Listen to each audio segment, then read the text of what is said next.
وہی سلوک میرے بعد کراچی تیرے ساتھ کیا گیا. صاف شفاف کراچی، بہت سی سڑکیں رات کے وقت دھوئی جاتی تھیں.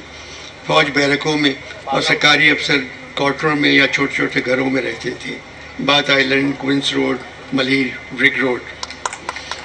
سرکاری افسروں کو بسوں میں سفر کرتے دیکھا تھا اور بہادروں کو سائیکلوں پر. میرے جانے کے بعد چند برس ایسا ہی ماحول رہا.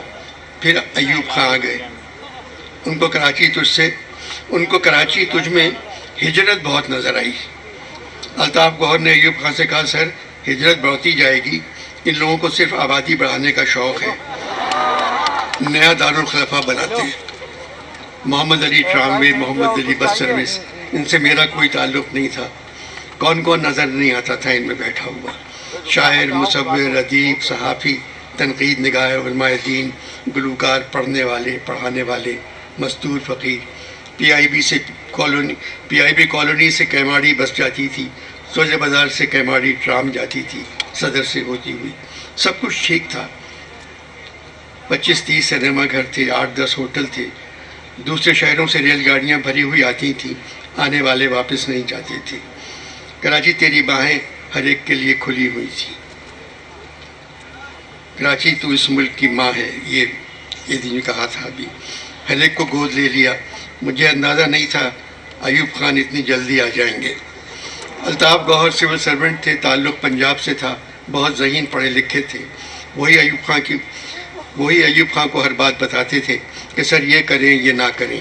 ایک دن الطاف گوہر نے ایوب خان سے کہا، سر کیپٹل کراچی سے پنجاب کی طرف لے جائیں، یہ شہر تو ہجرت کرنے والوں سے بھرا ہوا ہے، پنجابی بولنے کو زبان ترس گئی ہے، اور نئے شہر کا نام رکھیں اسلام آباد.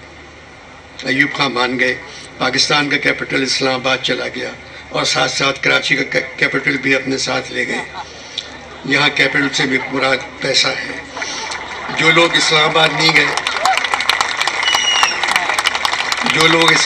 نہیں گئے ان میں جوش صادقین، محمد حسن عسکری، شاکر علی، جمیل الدین علی، اعزاز عزیز حامد مدنی، رئیس امروہوی، جون ایلیا، سید محمد جعفری، ابن انشا، دلاور فگار، بشیر مرزا، احمد پرویز، شاہد سجاد، جمیل نقش، زہرا نگاہ، فہمیدہ ریاض، پروین شاکر، فاطمہ سریہ بجیا، احمد علی ڈان کے ایڈیٹر، خلیل الرحمان جنگ کے ایڈیٹر، نصر اللہ خان، ابراہیم جلیل، سلیم احمد، مجید لاہوری، علی امام، رضا جعفری اور سلیم الزما صدیقی، اور ہزاروں بڑے نام ہیں.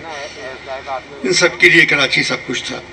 جب سیاسی جماعتیں بننا شروع ہو گئیں کراچی پھر تو بگڑنا شروع ہو گیا. قومی پرچم کی جگہ تیری شاہراہوں پر سیاسی جماعتوں کے پرچم نظر آنے لگے.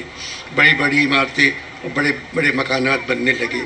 شہر مختلف حصوں میں بٹ گیا، بلکہ مختلف شہروں میں بٹ گیا. سندھی، پٹھان، پنجابی، بلوچی اور مہاجر سب الگ ہو گئے. 77 سالوں سے تو خاموش ہے، میرے مزار کی طرح. تیری زمین بغیر بولی لگائے بکنے لگی. جو حکومت آئی اس نے تیری زمین کے ساتھ اچھا سلوک نہیں کیا. کراچی میں ایک عمارت ہے، برسوں بعد وہ سندھی، بلوچی، پٹھان، پنجابی اور مہاجروں کو اپنے پاس بلاتی ہے.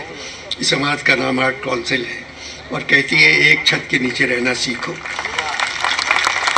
جو کراچی پہلے تھا اب کراچی آرٹ کونسل کی عمارت بن گئی ہے.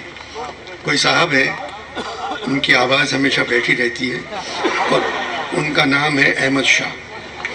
مگر وہ جتنا بولتے ہیں اس سے زیادہ کام کرتے ہیں. وہ اس عمارت کے سربراہ ہیں. یہاں ہر سال اردو کانفرنس ہوتی ہے. چاروں صوبوں کے ادیب، شاعر اور فنکار آتے ہیں. 4 دن کانفرنس ہوتی ہے.